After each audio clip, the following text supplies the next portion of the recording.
Hi, this is Lloyd.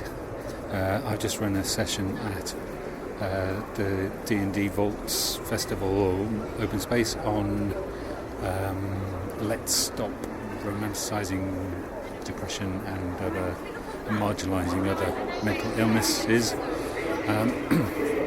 And I ran a session, I called a session called Why So Serious? And this is my report. People who came were me and Sasha and Chris and Regina and Sean and Colin and Greg, and at different times. So and the notes I've got here aren't going to be very helpful. But basically the session was about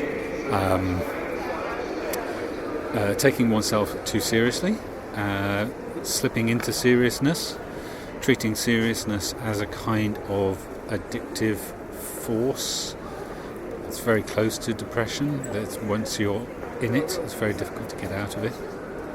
I shared my experience, my career-long experience with coming into and out of being serious and wanting to be taken seriously, and mistaking that for needing to do serious work. And I also shared my experience of recognizing this when I was getting to know the woman who became my wife, and recognizing that it was really helpful and supportive for her sometimes to just say, "You're doing it. You're being a buffoon. You're taking things too seriously." One of the things that came with the session was the idea of not taking yourself seriously, but taking the work seriously. Chris, I think somebody quoted Byron Katie saying, "Where would I be without that thought?" There's something useful.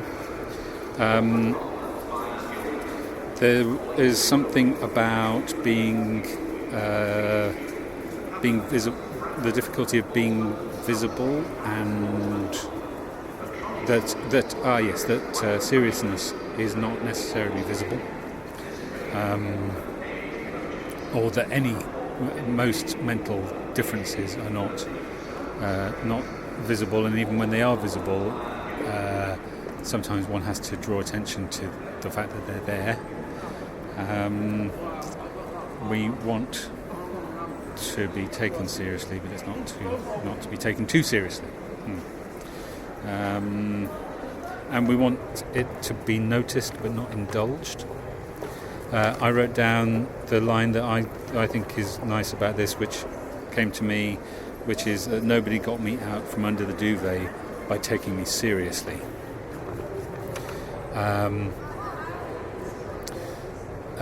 Doing things that matter when they don't. What does that mean?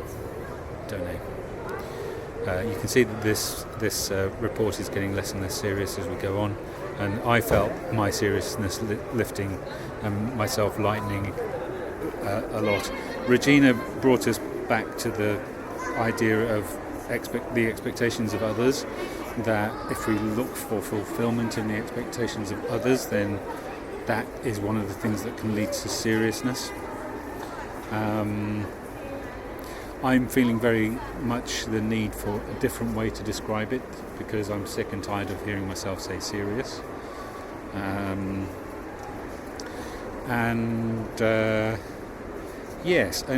Colin reminded us of a quote that I can only paraphrase, because it is him, I think, paraphrasing a quote, so I'm going to paraphrase it myself, of James Joyce talking about his relationship with a member of his family who had a severe mental illness, that he could dive into the swimming pool and come up for air, but she was not able to do so.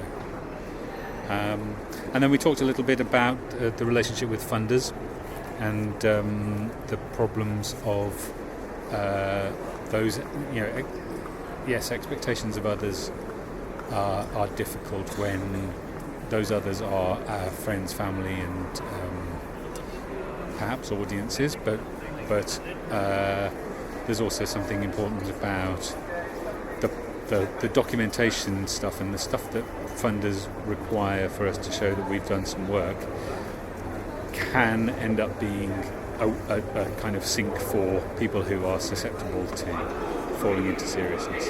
Anyway, that's as much as I can remember. I hope that's more useful than me saying I'm going to do a report and not doing anything. And so I'll sign off for now. If you hear this, you can get in touch with me, and you're interested in getting in touch with me, you can email me. I'm lloyd.davis, that's LLOYD.DAVIS